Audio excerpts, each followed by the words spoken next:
What in the heck is up, guys? It's Jacob here again, and today I'm following up on a video request. Someone requested a video on my website forums, thehackhub.com.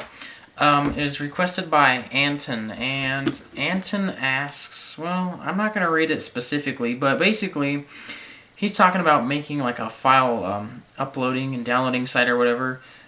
He's talking about his internet connection and whatnot, and he's asking what are the main factors that will slow down your connection, besides, of course, your bottleneck speed, which is most of the time your bottleneck is your ISP speed, because internet service is honestly very, very expensive. But he's asking about things that can slow down your network, and mainly the main thing you're going to have to worry about is your local network. Unless you have speeds of internet that are higher than 100 megabits per second, which is, obviously you're going to have to get gigabit switches after that, because there's 100 megabit, and if your internet speed is faster than that, then you're going to probably want to get gigabit switches and networking and whatnot. But and his speed, he claims, is 150 megabits per second, which is pretty fast. And honestly, if you can afford internet that high, then you could probably afford gigabit switches, because that internet is very expensive. But he wants to know what is in a network that can slow it down, all the obstacles. So we're going to go over that today. There are quite a few factors, and as far as things in your network that can slow it down, but also settings are a huge thing. People don't realize that you can, if you screw up on your settings, those can really, really slow down your network a lot. So we're going to go ahead and take a peek at that today, just kind of get into that. So let's go ahead and take a look at some equipment and settings and stuff like that, and show you what are the possibilities that can slow down your network. So let's take a look at that right now. Alright guys, so we're here at the server rack, and I mean, there's not really a lot I'm going to show you. I'm really going to kind of be explaining everything. I mean, it's just kind of, I don't know, it's cool to look at it at the same time. But there's not much I'm showing you in this. I'm just going to explain.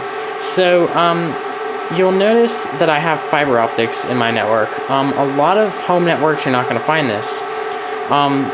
Fiber optics can be very cheap and very expensive. I mean, it really just depends, but these will really help you in keeping your network speeds high. But generally they're thought of as expensive, but you can get these for your home for very cheap.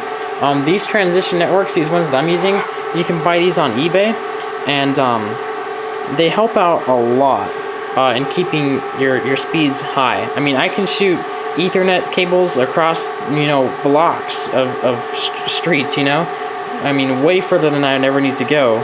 It can go around my house, 10 times, and we wouldn't lose, any speed at all, because it's fiber optics. So, I mean, as you guys know, Ethernet cable, Cat5, stuff like this, is rated for like 100 meters, and even that is shady. I mean, come on, guys. That is going to be a huge cause of slowing down your network. So if you're running cables far, I would not recommend using Cat5 cable. You should definitely grab a couple of these boxes. I mean, you can grab these things on eBay for honestly $15. They're cheap as crap. And this basically appears just a huge rack mountable unit that has a bunch of these built in it. And it converts your copper link into a fiber link, and you can run your fiber links really far. Just have another one of these boxes on the other side, and it goes into the cables just like these fiber optic cables right here, and it just keeps your speeds high. It converts it into a light signal, so you don't have to worry about electromagnetic interference or breaking the cables or voltage drops or anything like that. It's with fiber, it either works if it does or it doesn't. If there's a break in the cable, you'll know because it won't work. With these, you can have one of the wires broken, and it just may, or shorted, and it may result in lost packets or whatever. Or you may have electromagnetic interference. With fibers, you don't have to worry about it. So any cable that's going outside of this rack is not a copper. They're all fiber cables. So the copper cables are only just 7-foot cables. So that's a huge cause in network losses. So if you're running long cables, convert them to fiber. Another thing is your switches. Like I said, obviously you guys know how those work. You have a 100 megabit switch. That's going to be your bottleneck if you have network speeds going faster than 100 megabits. That's going to be your slow point. So gigabit speeds you're gonna want gigabit switches, 100 megabit. That's pretty obvious. You guys all know what speeds are. I mean, if you're watching this video, you probably know what that means, the 100 megabit. So, just keep speeds of what you should have for your network. You know what you should be running. If you're running a gigabit network, keep everything gigabit, and it'll have a light on here that'll show you what speed you're running. And if you're running gigabit networking and you only have the 100 megabyte light on, or the 100 megabit light on, then, that's not going to be optimal performance. You're going to want to be running gigabit speeds if you have gigabit equipment. So mixing these types of switches isn't a problem.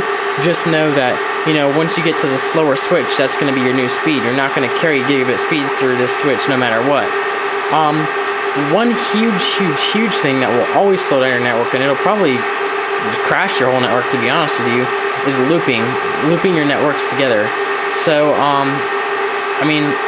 I'll probably do a whole video on that itself, but when you create a loop, let's just say I took an Ethernet cable and I ran it through, this fiber optic converter, reconverted it back and came through here and ran it back into this switch. It's not really going to any device, but it's just kind of creating a big loop. That right there would take down your whole network, because it would just send packets in circles, and it totally just takes down your whole network and slows everything down. That's the worst thing you could possibly do. They do it all the time at our school. It's embarrassing to say, but honestly, our school network crashes all the time because teachers or whatnot, will just take an Ethernet cable and they just see it laying there and they'll just plug it in the wall, and the next thing you know, there's a loop and it takes down an entire section of the school's network because they just plugged the Ethernet cable in and created a loop. So that right there will slow down your network, but that's an obvious one. That'll practically crash your network and make it unusable. But yeah, that's another thing.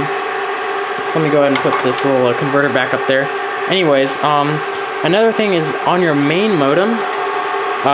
If it's not a fiber optic modem, if you're running a cable modem like I am, try and keep the actual coax part on the back of the modem as short as you possibly can. Keep it as short as you can, and never ever use the coax couplers unless you buy a really high quality one, because I did a test on that myself one day, and if you just use a cheap little 99-cent store coupler on coax cable, you'll lose so much speed right there, it's unbelievable.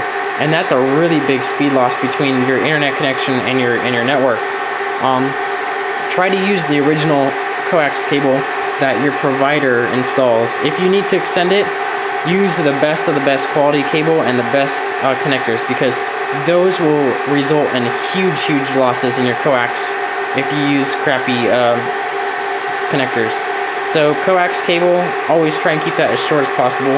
Convert it into with a modem, convert it into your Ethernet, and then just keep all your cable lengths short as possible, especially the coax. What else? That's pretty much it, like hardware wise. As far as like hardware, there's a lot of things with like software settings, and that's another thing I want to talk about is settings. On your actual devices itself, I've done another video on full versus half duplex. If you ever mix the two, if you have a full duplex device here communicating with a half duplex device here, they're going to create lots of network collisions, and they're going to have lots of problems communicating with each other. Always make sure you have your settings right. If you're using half duplex, make sure it's half duplex on both sides. Don't have your fibers running half duplex and then your device is communicating full duplex. That will result in a huge loss, which will slow down your network a lot. You'll notice it. So there are ways to detect that, and like I said, if you are unsure, watch my video on full versus half duplex where I explain that in a little bit more detail. But that is a huge loss in network efficiency, is if you're mixing full and half duplex between two devices. Alright guys, so another thing is network collisions. So if we look here at the switch really close, I explained this also in my my full versus half duplex video. It also talks about collisions, but you can see here that there's green lights blinking for data packet transmissions. It also has a yellow light for collisions, and most switches will have this. Yellow light means packets are running into each other. There's many things that can cause this. Go ahead and look it up, or head over to my forum and ask me more details about that. That's a whole nother video on its own, but packet collisions are bad, and they slow down your network a lot. One every once in a while, not so bad. but they should not be happening on your network. And if you see consistent yellow blinking lights, or you see yellow lights on your switches and it says a packet collision, definitely look into that, because that's going to slow down your network a lot. Mixing full and half duplex is a huge cause of that. I mean, also running long cable lengths is a cause of that, or just not, if you have your settings and your devices set up wrong, that will cause packet collisions. And those are just basically packets bumping into each other at the same time.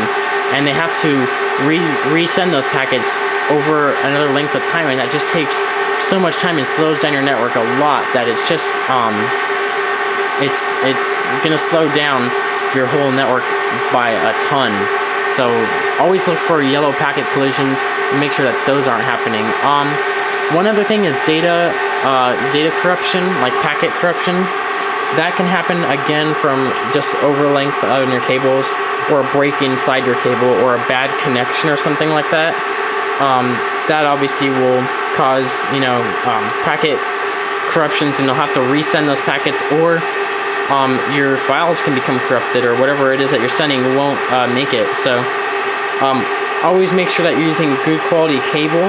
Don't cheap out on your cable, whatever you do. Don't buy those cheap cables. You can get cable for really cheap on eBay. That's good quality. Always buy good quality cable, and don't run your cable lengths that long. But that's pretty much it for the main causes of your network. Huge thing is settings, and that's going to be specific to every device, really. Just make sure your settings are incredibly optimal, the best they can be. I'm not saying set it as high as it can be, because that can be bad. I mean, if you set full duplex when you should only be running half duplex, that's obviously going to be bad. But set them as good as they can possibly be, while still working at their fullest potential. Well, where it will work best. And if you're unsure of that, head on over to my site and ask questions there, and I'll explain how you can set optimal settings. But and that's, like I said, that can vary between devices to devices. All your server settings, your computer, your network settings. If you have managed switches, that's a whole nother story. All your settings will definitely depend on the efficiency of your network, and those can slow down things by a lot. If you want to keep things simple, use unmanaged switches, and that'll just keep everything a lot simpler. But managed switches allow you to do a lot more, but they can cause more problems. So they're kind of a good bad thing. But the less complex it is, the less things you have to worry about. When you start running it through, when you have your internet connection coming in here, and then it runs through the firewall, and then you have a setting in there that slows something down a little bit more, then it runs to this kind of slows down things a little bit more, and then it finally gets to these switches. And let's just say they're managed switches, and they have a little conflict with communicating with this, so they slow it down a little bit more. And finally you're down to 50% of your network capabilities, just because you have crappy settings in these, and they're just kind of not set to optimal speeds. So that will be a huge thing. But besides that, it's all just hardware. Don't, like I said, cable lengths, quality of your cable, how you have things hooked up. Don't do network loops, and just set the best settings you possibly can, and you'll end up with a pretty efficient, fast network. So that's pretty much it for this one, guys. I hope you guys enjoyed it. If you guys have any more questions, definitely hit me up at theHackHub.com, where you can make another video request or ask more questions about this there. But that's pretty much it for this one, guys. I hope you guys enjoyed it, and like always, have a good one.